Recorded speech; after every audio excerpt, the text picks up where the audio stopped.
dimasukkan password, lalu login. Apabila sudah login, tampilannya akan seperti ini.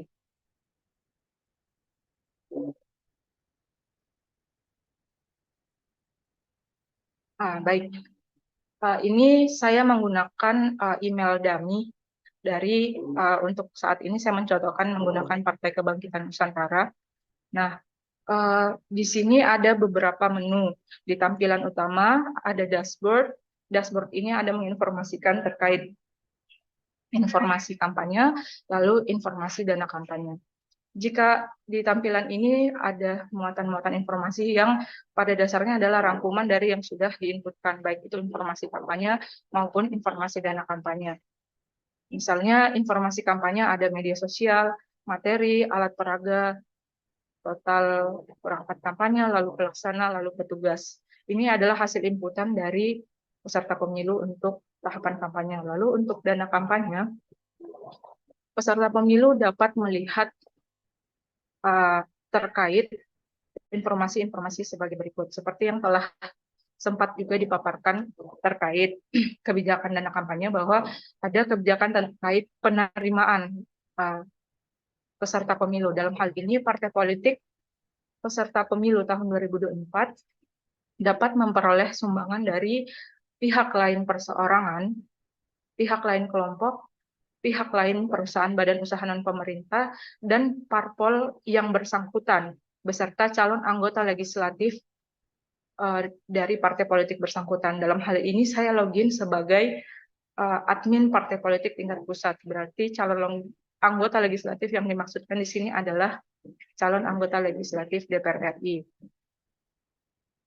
Pada tampilan dashboard ini, dia menginformasikan keseluruhan transaksi yang sudah diinputkan dalam fitur-fitur ini. Lalu pada fitur pengeluaran, ada beberapa akun pengeluaran. Yang pertama ada rapat umum, ini berbasis kepada Undang-Undang Nomor 7 Tahun 2017, Pasal 275, yang mana ada beberapa metode kampanye. Yang pertama yaitu rapat umum, pertemuan terbatas, pertemuan tatap muka, lalu ada iklan, yang dalam hal ini kami membagi dalam mendefinisikan karena ini adalah pengeluaran, maka kami tambahkan narasi pembuatan atau produksi iklan media massa cetak, media massa elektronik, media sosial, dan media dalam jaringan.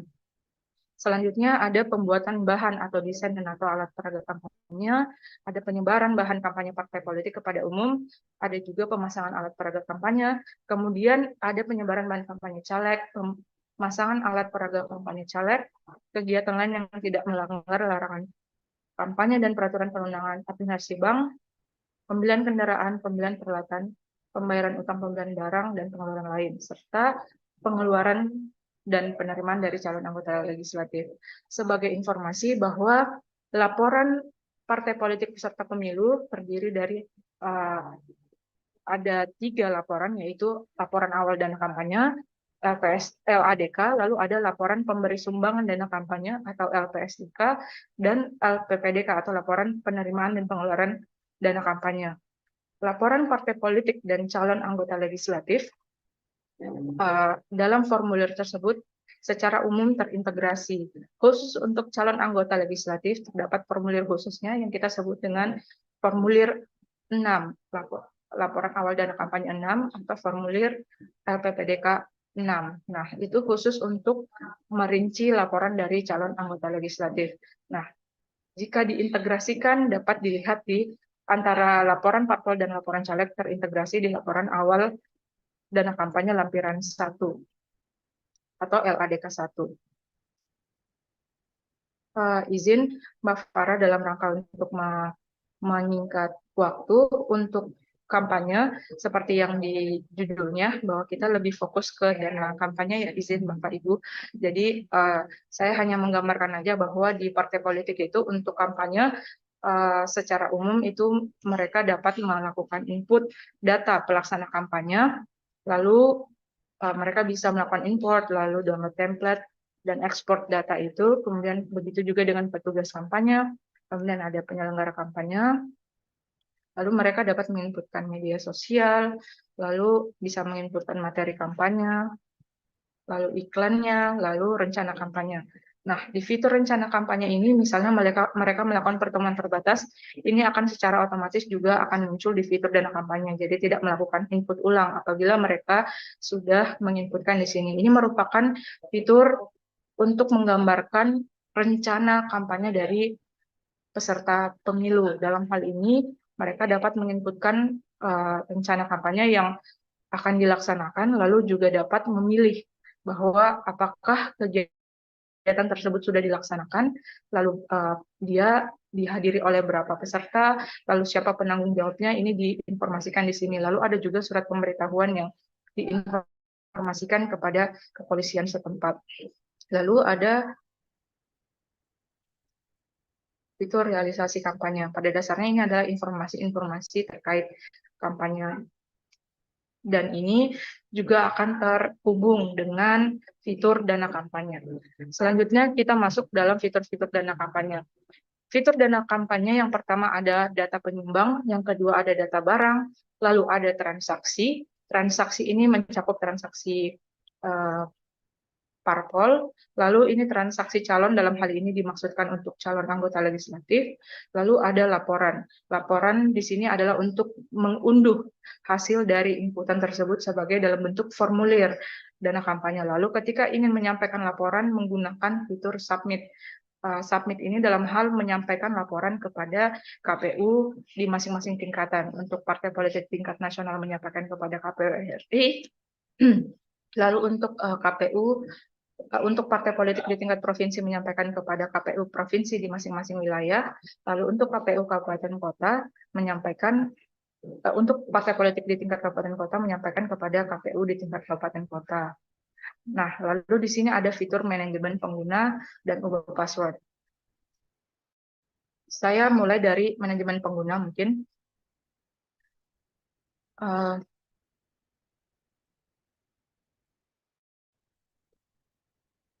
Peserta pemilu dapat membuatkan pengguna dari partai politik peserta pemilu. Dalam hal ini dia bisa membuatkan untuk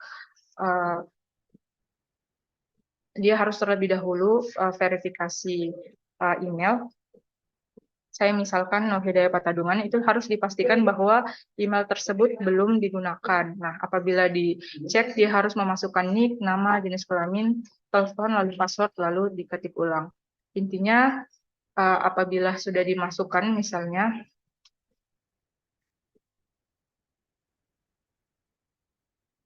dia harus memilih jenis user. Nah, jenis user yang dapat dipilih oleh admin partai politik tingkat pusat, dia dapat membuatkan operator partai politik tingkat pusat, lalu dia membuatkan user caleg DPR RI, dapat membuatkan admin partai politik tingkat provinsi, dan admin partai politik tingkat kabupaten kota. Lalu untuk tingkat DPRD tingkat provinsi dan DPRD tingkat kabupaten kota dibuatkan usernya oleh masing-masing partai politik yang sudah dibuatkan oleh masing-masing admin partai politik di masing-masing wilayah yang sudah dibuatkan oleh partai politik tingkat pusat. Seperti itu. Dalam hal ini saya tidak mencontohkan. Saya lanjutkan ke data penyumbang sebagai fitur pertama dari untuk mendata penyumbang yang akan menyampaikan sumbangan kepada partai politik peserta pemilu. Ini juga berlaku untuk pasangan calon dan calon anggota DPRD. Nah, untuk menggunakan fitur data penyumbang ini, seperti yang termuat dalam peraturan KPU nomor 18 tahun 2023 bahwa dana kampanye yang sah secara hukum adalah dana kampanye yang jelas identitasnya. Jika tidak jelas, itu termasuk dana yang dilarang. Untuk itu, fitur ini berfungsi untuk menjelaskan hal itu. Nah, pada fitur ini, peserta pemilu dapat melakukan klik tambah, lalu memasukkan data NIK, nama, tempat lahir, tanggal lahir, alamat, telepon, NPWP, dan tanda tangan. Nah, ini untuk fitur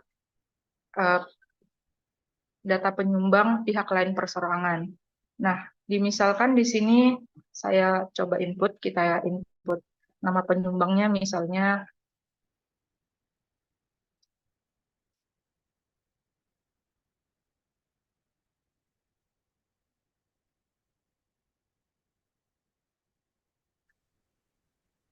Budi, lalu tempat lahirnya misalnya Jakarta. Lalu tanggal lahirnya kita misalkan dia lahir di tahun 1990, lalu dia lahir di bulan Februari dan lahir di tanggal 19. Nah, kita misalnya alamatnya di Jalan Manggis, nomor teleponnya, misalnya diasumsikan ini. Sudah banyak bisa dibantu kondisikan ya Mbak Nin. Ini kan ngomong. Gimana sih? Jika sambil berjalan, apabila ada yang ditanyakan juga boleh. Nah, kemudian di sini di fitur tambah penyumbang, kami juga menyediakan tanda tangan digital apabila seperti yang kita ketahui bahwa bisa jadi ada banyak penyumbang yang ingin menyampaikan sumbangan ke partai politik peserta pemilu, namun tidak sempat untuk menyampaikan secara hard copy. Nah, yang bersangkutan juga dapat melakukan tanda tangan digital. Ini tentunya harus dengan sepersetujuan dari user admin.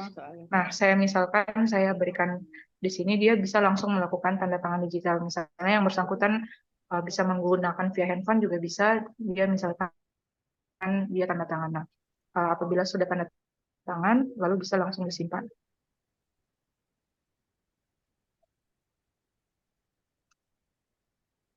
Nah, apabila sudah tersimpan, data tersebut akan masuk di informasi yang sudah diinput.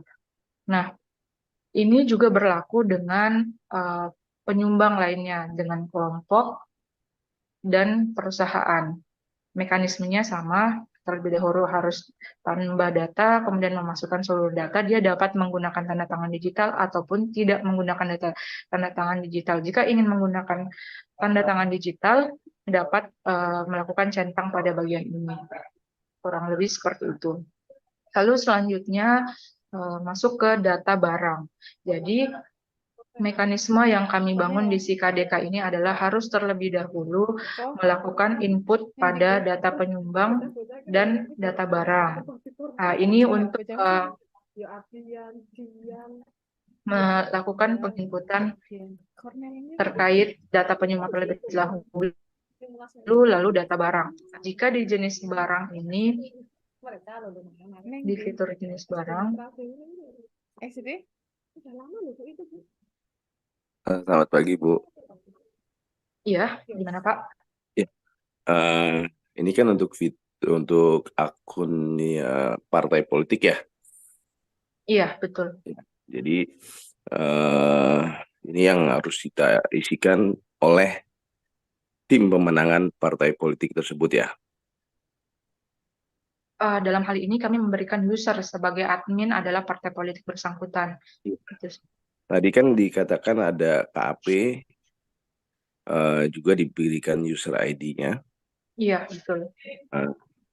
Terus apakah tampilan dashboard untuk akun yang diberikan kepada KAP juga sama seperti itu atau berbeda?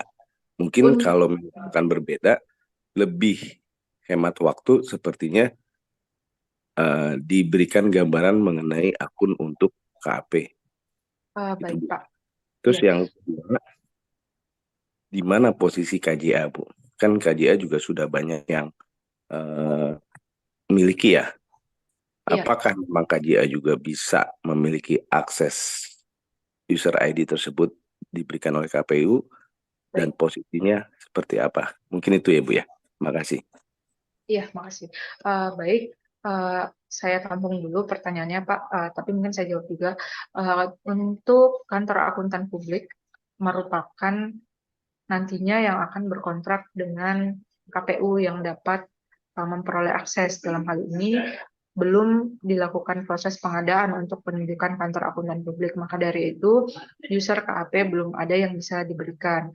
Nah, dalam hal ini posisi kantor jasa akuntan KJA dalam hal ini adalah misalnya di beberapa partai politik atau tim kampanye kan akuntan publik diperbantukan sebagai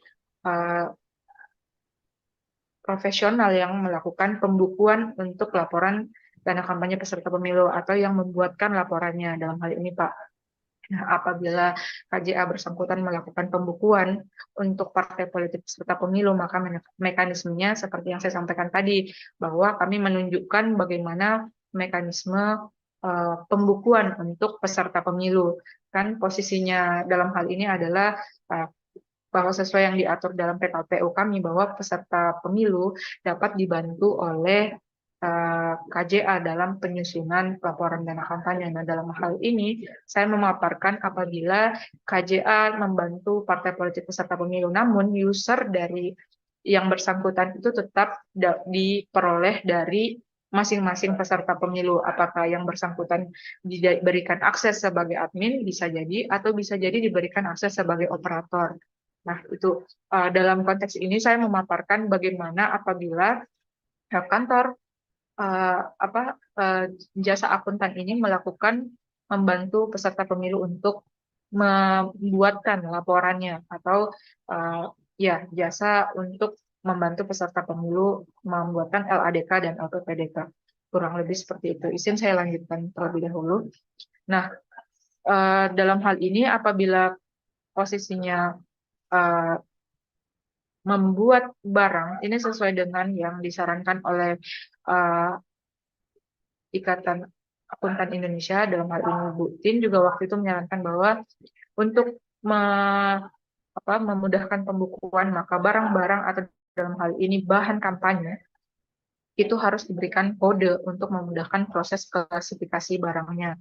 Nah, dalam hal ini kami sesuai dengan yang tertera dalam PKPU nomor 15 tahun 2023 bahwa bahan kampanye itu dapat terdiri dari alat tulis, pin, kartu nama, kalender, alat minum, penutup kepala, pakaian, stiker, poster, pamflet, lalu ada brosur, selebaran, dan dalam hal ini ada juga selain bahan kampanye, ada juga namanya alat peraga kampanye. Nah, alat peraga kampanye ini dapat berupa reklame, dapat berupa umbul-umbul, dan lain sebagainya. Nah, dalam hal ini diklasifikasi sebagai satu barang. Untuk mengklasifikasikan jenis barang ini, terlebih dahulu peserta pemilu harus memilih kategori barang, apakah dia berupa perlengkapan kantor, atau dia berupa persediaan barang, atau peralatan, atau kendaraan, apabila belum tersedia pada akun ini. Nah, apabila belum tersedia, itu bisa ditambahkan. Misalnya kita asumsikan ada persediaan barang, dalam hal ini persediaan barang adalah bahan kampanye yang bisa disebarkan. Misalnya kita membuat payung misalnya ya. Nah, kalau payung lalu kita simpan. Nah, payung ini nanti akan ditambahkan sebagai kode baru. Ya, selanjutnya dalam hal ini titik 14 dan 15 dan seterusnya, itu bisa beda-beda barangnya apabila tidak ada di daftar ini. Nah, selanjutnya ada di daftar barang.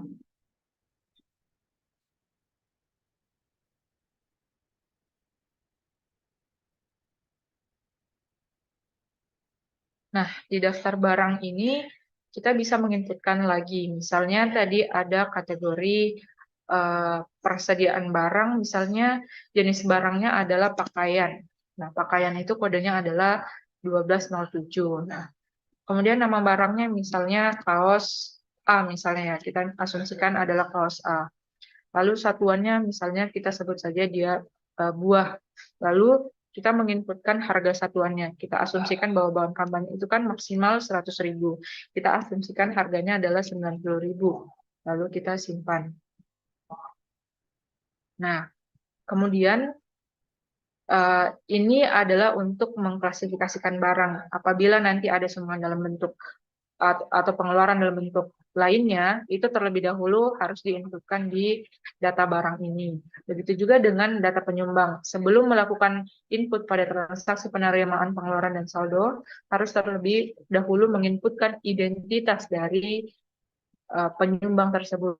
Sesuai yang saya sebutkan tadi, bahwa ada ketentuan yang mengatur bahwa wajib untuk menyampaikan identitas dari penyumbang. Apabila tidak menyampaikan, maka dana tersebut tidak dapat digunakan karena masuk dalam kategori dana yang terlarang dan harus dikembalikan ke kas negara. Nah, kita contohkan bagaimana menginput penerimaan. Nah, contohnya jika penerimaan itu misalnya berasal dari sumbangan pihak lain. Terlebih dahulu harus klik tambah, lalu input data penyumbang. Misalnya saat ini yang bersangkutan ingin menyumbang di tanggal 1 Desember, jadi memilih tanggalnya dulu, 1 Desember 2023. Tentunya untuk dapat menginput ini, kita harus terlebih dahulu memiliki data penyumbang. Nah, kemudian misalnya ada data, misalnya tadi saya inputkan atas nama Budi, lalu nomor bukti transaksinya ini untuk uh, untuk ini bisa bebas ya, bisa ini berdasarkan dari mekanisme dari peserta pemilu sendiri untuk bukti transaksi. Jadi ini tidak ada standarnya. Lalu keterangan asal perolehan dana bisa kita sebutkan bahwa ini berasal dari keuangan pribadi atau dari rekening pribadi atau lainnya, itu bisa dituliskan. Misalnya dia ingin menyumbang uang sejumlah 10 juta.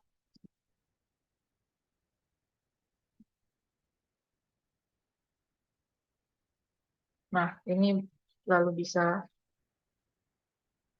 disimpan. Ini outputnya seperti yang sampaikan tadi bahwa LPSDK adalah laporan pemberi sumbangan dana kampanye. Nah, dalam hal ini LPSDK itu ditujukan kepada pihak lain perseorangan, kelompok, dan badan usaha dan pemerintah. Jadi ketiga entitas tersebut wajib membuat LPSDK apabila menyumbang ke partai politik peserta pemilu. Nah, dalam hal ini apabila dibantu oleh dibantu oleh peserta pemilu untuk membuatkan pendataan tersebut, maka mekanismenya seperti ini. Misalnya tanggal ditandatanganinya juga di tanggal 1 Desember. Nah, karena tadi kita sudah melakukan tanda tangan digital, maka otomatis tanda tangan tersebut sudah ada datanya di sini. Lalu kita klik simpan, maka sumbangan dari Budi sudah bisa kita ketahui. Nah, outputnya adalah berupa laporan pemberi sumbangan dana kampanye. Yang kita tadi inputkan akan masuk ke sini, lalu akan menghasilkan formulir LPSDK. Dalam hal ini laporan pemberi sumbangan dana kampanye pihak lain perseorangan. Nomor bukti ini dapat bebas ya, Bapak Ibu. Lalu tanda tangan tadi yang saya lakukan, tanda tangan digital, akan otomatis termuat di sini. Tadi yang sudah saya contohkan ketika menginput data penyumbang. Nah, ini sudah otomatis muncul di sini jika menggunakan tanda tangan digital. Jika menggunakan tanda tangan manual, maka yang bersangkutan harus melakukan 2 proses ya. Kita misalkan atas nama kelompok ya, misalnya kita lihat. Oh, ini juga sih.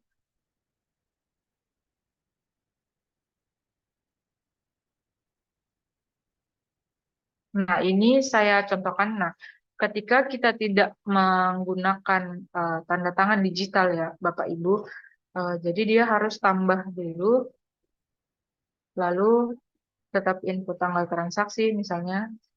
Saya contohkan di barang saja, mohon izin.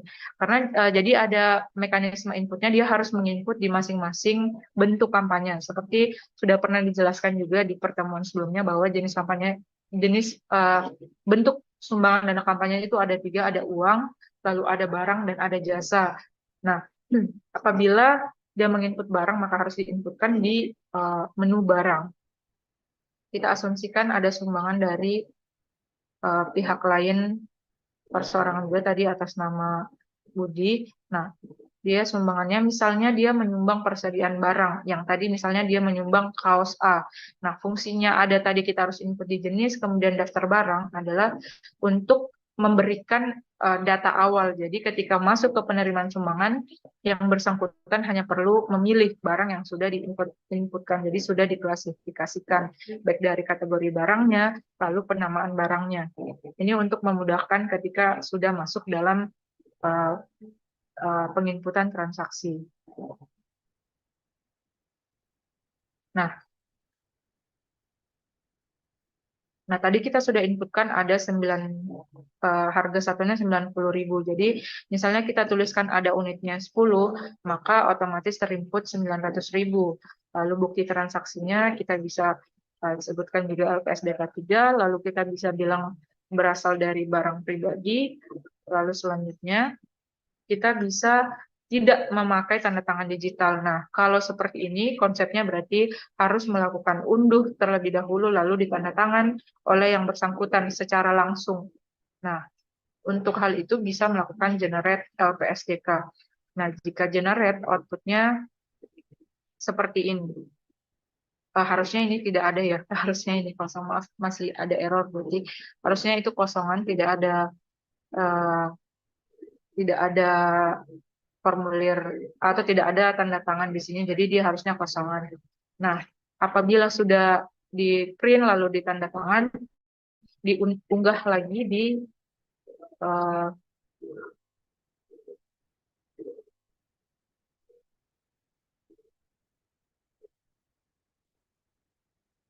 diunggah lagi di fitur ini.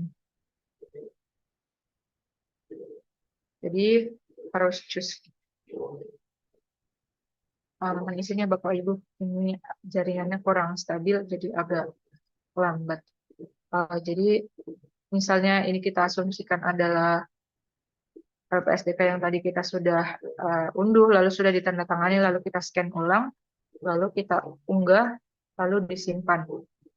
Nah, ketika kita melakukan simpan, ini akan otomatis terkirim kepada KPU di masing-masing wilayah. Dalam hal ini apabila KPU di partai politik di tingkat pusat, maka ini otomatis terkirim ke partai politik di tingkat pusat, maka ini akan otomatis terkirim ke KPU RI.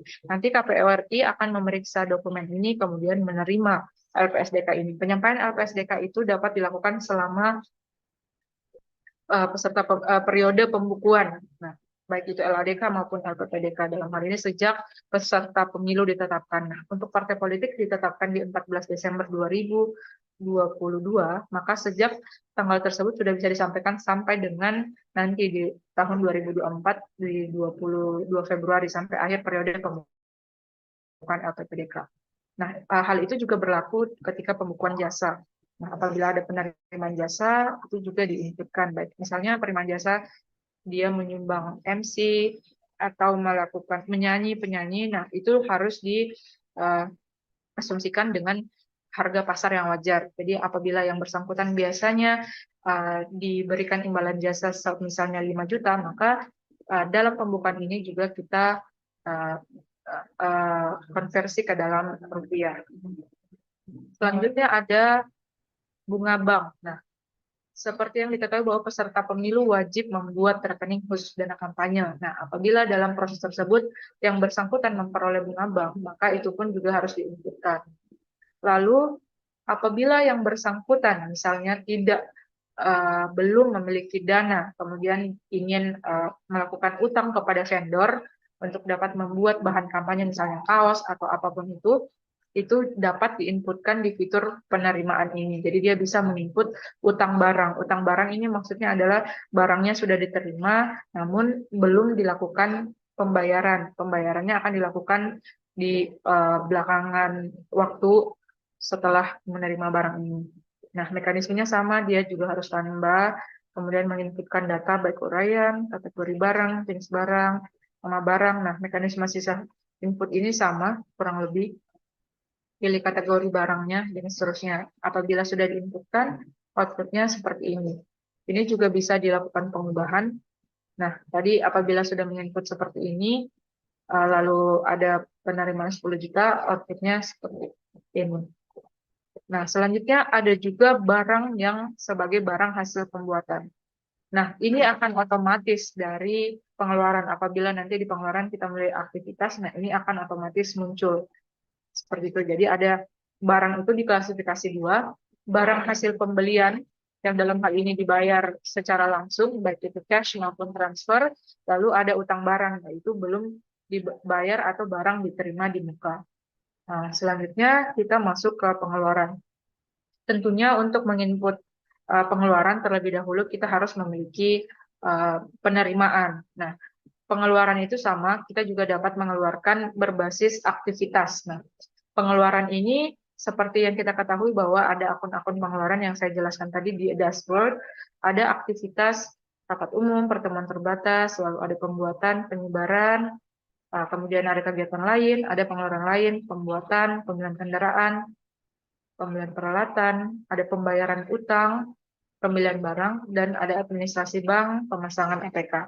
Nah, apabila misalnya kita input di pertemuan terbatas ya, nah itu juga apabila sudah diinputkan di tadi yang saya bilang diinputkan di kampanye, nah ini otomatis muncul di sini. Jadi sudah terintegrasi agar tidak melakukan input informasi ulang. Jadi kalau apabila sudah diinputkan, dia akan muncul, kita bisa pilih, kita bisa memasukkan informasinya. Misalnya kita melakukan di pertemuan terbatas tersebut, kita inputkan dulu buktinya. Lalu apabila di situ kita pertemuan terbatas itu kita melakukan sewa gedung. Nah, kita inputkan sewa gedung, lalu kita juga melakukan penyebaran barang. Nah, kita secara detail ini bisa uraiannya tidak terbatas, jadi bisa dijelaskan secara detail rinciannya. Apabila juga di sini kita juga membayar jasa untuk lainnya, nah itu juga diinputkan. Nah, sistem inputnya di sini adalah apa yang kita keluarkan. Nah, seperti yang kita ketahui di sini kita diinfokan bahwa kita masih memiliki uang sampai dengan tanggal 30 November 2023 itu sejumlah 5 juta. Nah, jika kita mengganti tanggal pengeluarannya misalnya di tanggal 4 Desember, maka saldo uangnya menjadi 17. Jadi ini penting untuk memastikan tanggalnya sudah benar. Nah, apabila pada pertemuan terbatas itu kita misalnya membayar sewa gedung 5 juta, lalu kita juga membayar jasa MC misalnya 2 juta, maka di sini diinputkan 7 juta. Itu adalah gabungan dari pengeluaran uang. Nah, lalu ketika hal di sini juga kita melakukan penyebaran barang misalnya ya. Kita misalnya menyebarkan kaos.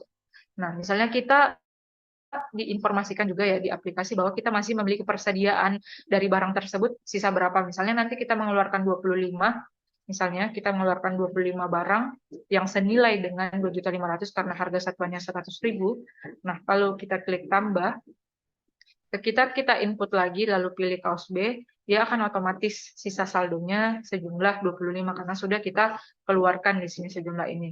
Nah, apabila sudah selesai, ini menjelaskan semuanya, atau ada tambahan juga, misalnya kita juga di sini mengeluarkan topi A misalnya, yang harga satuannya 20.000. Kita diinformasikan ada 25 barang, lalu misalnya kita keluarkan ada 2 barang, yang senilai 40.000 kita juga bisa tambah lagi. Nah, ini sudah ditambahkan. Apabila sudah selesai, kita klik simpan.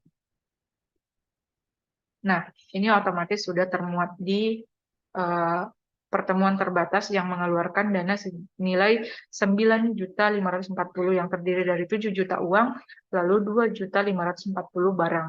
Nah, kurang lebih seperti itu untuk penginputannya. Lalu untuk aktivitas lainnya itu bisa dipilih apabila misalnya yang bersangkutan ingin melakukan pembuatan bahan, berarti misalnya ini untuk mengeluarkan uang untuk pembuatan bahan kampanye ya, misalnya tadi ingin membuat kaos dengan bayar cash misalnya atau bayar transfer, intinya langsung dikeluarkan uangnya. Itu bisa pilih aktivitas pembuatan kampanye. Mekanismenya sama, menginput tanggal transaksi, lalu uraian, lalu memasukkan jumlah barang, nanti jumlah barang yang akan dibelanjakan, nah nanti otomatis itu diklaim sebagai pengeluaran uang, karena mengeluarkan uang, seperti itu.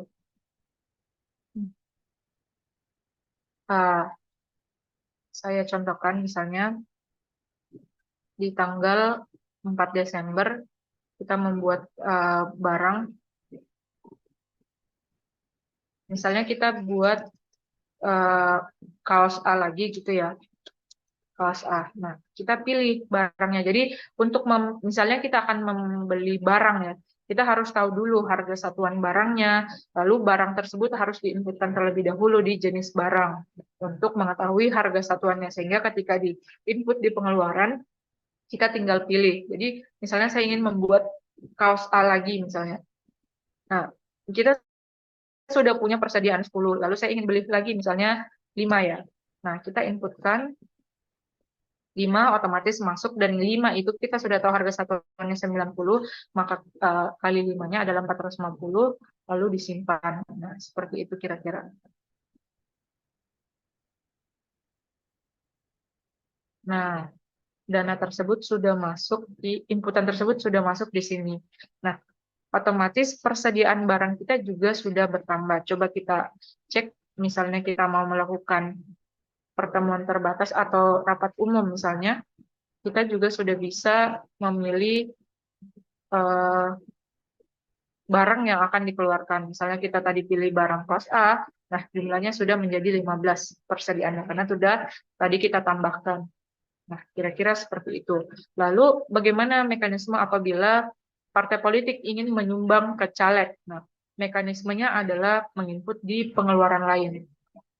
Inputannya di pengeluaran lain, lalu pilih tanggalnya. Misalnya dia juga mau transfer atau memberikan juga barang kepada caleg, itu mekanismenya sama. Inputkan terlebih dahulu, lalu masukkan uraiannya, misalnya sumbangan ke caleg. Lalu kita pilih dapilnya, misalnya kita pilih dapil Aceh. Nah, lalu kita pilih calonnya. Misalnya di Aceh itu untuk partai ini hanya ada atas nama calon ini. Nah, misalnya ada calonnya 4, ini akan muncul 4-4-nya. Nah, ini juga bisa apabila kita ingin melakukan sumbangan ke partai politik di wilayah selain wilayah kita. Misalnya partai politik pusat mau memberikan dana kampanye membagi dengan wilayah lain. Misalnya dia mau share juga ke provinsi uangnya. Nah, dia bisa pilih mau menyumbang ke partai politik wilayah mana di dalam satu naungan partai bersangkutan. Nah, itu bisa diinputkan di sini. Ya, seperti itu. Nah, lalu kita masukkan nominalnya. Misalnya dia akan menyumbang senilai 200.000 ke calon. Dia juga bisa menyumbang jasa, baik itu jasa sewa gedung kah atau bagaimana. Nah, itu bisa saja. Kalau kita asumsikan di sini juga dia mau memberikan kaos itu untuk si caleg, lalu dia bisa akui sebagai barang yang dia gunakan untuk dirinya sendiri, itu bisa, karena ini sifatnya sumbangan partai politik kepada calon anggota DPRD bersangkutan. Nah, lalu kita klik tambah. Nah, ini akan otomatis muncul, lalu kita simpan. Nah, ini otomatis terintegrasi dengan pembukaan caleg. Apabila kita sudah klik simpan, ini juga nantinya akan muncul di laporan dana kampanye caleg atau di user caleg. Nah, sudah. Lalu di saldo. Nah, informasi-informasi yang sudah kita inputkan baik di penerimaan maupun di pengeluaran itu juga akan terinformasi di penerimaan barang. Penerimaan dan pengeluaran ini ada saldo yang menginformasikan seluruh transaksi hingga diperoleh informasi bahwa saldonya itu senilai 103, misalnya karena kita sudah melakukan pengeluaran 20 juta. Nah, seperti itu. Lalu ada stok barang. Stok barang ini menginformasikan berapa sih jumlah barang yang masih kita miliki dari range waktu. Jadi kita bisa memilih rentang waktunya. Lalu ada juga utang. Nah, saldo utang dimaksudkan ini sebelumnya saya sudah menginputkan si calon itu membayar utang 10 juta, maka utangnya berkurang jadi tinggal 3 juta. Nah, seperti itu. Apabila ada calon yang sudah melakukan input, ini bisa diinformasikan di sini.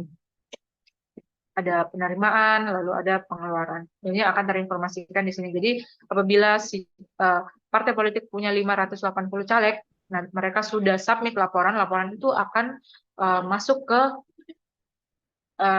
partai politik di masing-masing wilayah. Nah, nanti ini akan diperiksa oleh masing-masing partai politik atas laporan caleg, karena laporan caleg merupakan bagian dari laporan partai politik peserta pemilu. Begitu juga dengan LPPDK. Nah, lalu untuk memperoleh laporan, partai politik harus memilih menu laporan. Dia bisa menginputkan apakah jenis laporannya.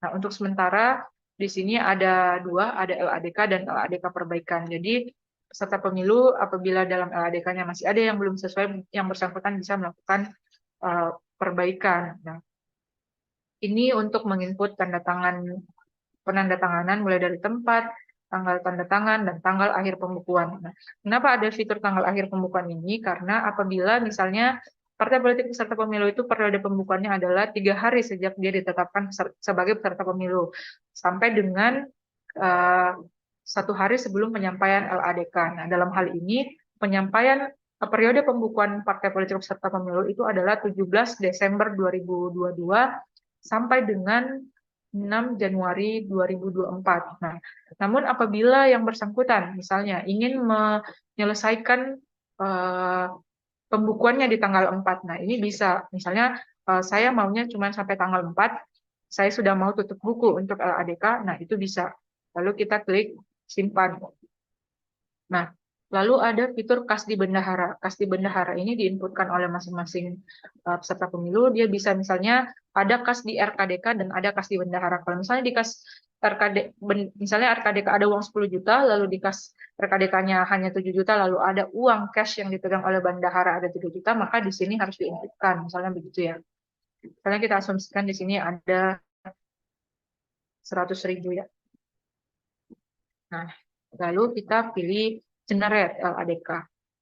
Ini ada untuk formulir laporan dana kampanye partai politik itu ada 7 ya. Nah, untuk yang yang ditandatangani oleh partai politik tingkat pusat itu ada 6. Jadi LADK 1, 2, 3, 4, 5, lalu formulir 7 LADK 6 itu adalah LADK caleg, maka itu harus di-generate oleh masing-masing caleg di user masing-masing caleg dan diunduh lalu ditandatangani lalu diupload ulang, lalu nanti akan masuk ke informasi ini dan diperiksa oleh masing-masing partai politik. Nah, hasil unduhan tadi akan menjadi seperti ini. Jadi sudah masuk dalam bentuk formulir. Jadi hasil inputan-inputan tersebut sudah otomatis angkanya masuk ke dalam formulir di sini. Begitu juga dengan formulir lainnya. Jadi dia tinggal generate, datanya sudah masuk. Misalnya kita tadi contohkan itu dia selesai pembukuan yang 4 Januari, maka informasinya juga seperti ini. Ini nanti juga akan kami paparkan ke kantor akuntan publik untuk yang nanti akan melakukan audit ya. Ini ada informasi penyumbang, data penyumbang, nah itu sudah masuk semua di sini. Kurang lebih seperti itu. Lalu peserta pemilu, partai politik peserta pemilu dalam hal ini juga harus mengunggah data-data pendukung lainnya berupa buku RKDK atau rekening koran, lalu ada surat pernyataan pengelola rekening, lalu surat penunjukan, bukti pengeluaran, dan bukti tagihan. Nah, LPSDK tadi kan sudah otomatis sampai ke KPU. Nah, ini harus terlebih dahulu disubmit oleh peserta pemilu. Nah, fiturnya ada di sini. Apabila sudah diunggah semua, ini akan terinformasikan di sini. Nah, harus pilih jenis laporannya terlebih dahulu, lalu dilakukan submit. Apabila sudah sesuai nanti, apabila calon anggota legislatif sudah mengunggah, ini juga akan tampil di sini. Nanti juga terinformasikan mana dokumen-dokumen yang belum diunggah, lalu mana yang belum. Apabila sudah semua, lalu yang bersangkutan juga harus memilih persetujuan akses. Jadi, seperti yang kita ketahui bahwa Bawaslu itu berhak untuk melakukan memperoleh data. Dalam hal ini terdapat data-data yang dikecualikan sebagaimana yang diatur dalam pasal 17 Undang-Undang Nomor 14 Tahun 2008 tentang keterbukaan informasi publik. Ada informasi yang dikecualikan, yaitu berupa nomor induk, NIK, kemudian alamat, NPWP, lalu nomor telepon. Informasi ini harus disetujui terlebih dahulu oleh peserta pemilu untuk disampaikan kepada Bawaslu, baru dapat secara otomatis diberikan ke peserta pemilu. Apabila sudah benar, si yang bersangkutan dapat melakukan submit. Namun fitur submit ini akan berfungsi apabila seluruh laporan partai politik peserta pemilu itu sudah disampaikan semua. Nah, untuk LADK 6 ini tentatif, apabila dari 580 misalnya calegnya hanya menyampaikan 100, itu tetap bisa disubmit karena ini pada dasarnya bukan tidak bersifat ada sanksinya, meskipun di aturan kami mewajibkan, namun karena tidak ada sanksinya, maka itu tidak diwajibkan untuk caleg. Namun untuk partai politik, dia wajib menyampaikan. Apabila partai politik tidak menyampaikan LADK, maka partai politik tersebut akan dibatalkan sebagai peserta pemilu. Nah, lalu apabila dia tidak menyampaikan LPPDK, maka dia dibatalkan sebagai, apabila ada calon yang terpilih, akan dibatalkan sebagai calon terpilih. Nah, seperti itu. Untuk fitur-fitur lainnya kurang lebih sama, mekanismenya sama. Ya, mohon izin Mbak Farah, kira-kira seperti itu yang bisa saya sampaikan. Terima kasih Bapak Ibu, apabila yang ada yang ingin ditanyakan, saya persilakan. Terima kasih. Baik, terima kasih Mbak Aya atas penjelasannya yang luar biasa terkait sistem informasi kampanye dan dana kampanye, dan khususnya di sini terkait dana kampanye. Baik, Mbak Aya, di sini sudah ada beberapa pertanyaan. Mohon izin, mungkin sebelum saya buka kesempatan untuk yang bertanya langsung, di sini mungkin harus ini Mbak Aya, masih banyak pertanyaan dan mungkin mohon dipertegas siapa saja sih sebenarnya yang bisa mengakses aplikasi SIKADEKA ini?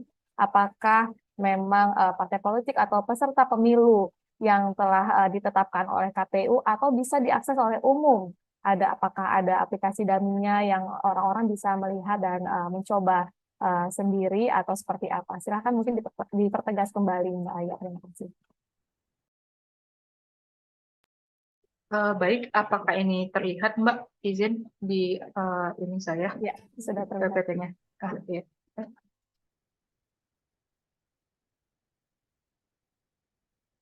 Jadi untuk SIKADEKA, seperti yang sudah disampaikan juga tadi oleh Mbak Debbie, bahwa pengguna SIKADEKA itu terdiri dari KPU yang dalam hal ini sebagai penyelenggara, lalu ada kantor akuntan publik. Kantor akuntan publik dalam hal ini adalah kantor akuntan publik yang telah ditunjuk oleh KPU ataupun KPU provinsi nantinya. Lalu ada peserta pemilu, dalam hal ini adalah pasangan calon, kemudian ada parpol dan calon anggota DPD, lalu ada stakeholders. Nah, stakeholders ini ada Bawaslu di masing-masing tingkatan, lalu ada kepolisian, KPK, dan PPATK. Nah, sesuai dengan informasi ini, pengguna SIKADEKA hanya terdiri dari peserta ini. Namun, kami juga memberikan informasi tentang penerimaan dan pengeluaran kampanye peserta pemilu melalui daily report yang juga sudah disampaikan oleh Mbak Gibi tadi, bahwa nanti kami akan sampaikan melalui laman KPU apabila sudah peserta pemilu sudah menyampaikan laporannya. Seperti itu kira-kira. Jadi tidak ada user yang diberikan kepada masyarakat umum. Nah, apabila mereka ingin melihat laporan dana kampanye hanya bisa dilihat melalui daily report atau tanggapan masyarakat.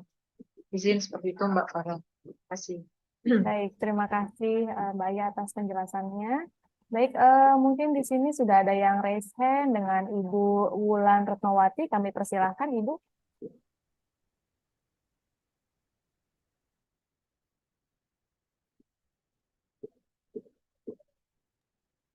Mohon dapat di-unmute terlebih dahulu, Bu. Di sini masih belum. Masih belum, Ibu?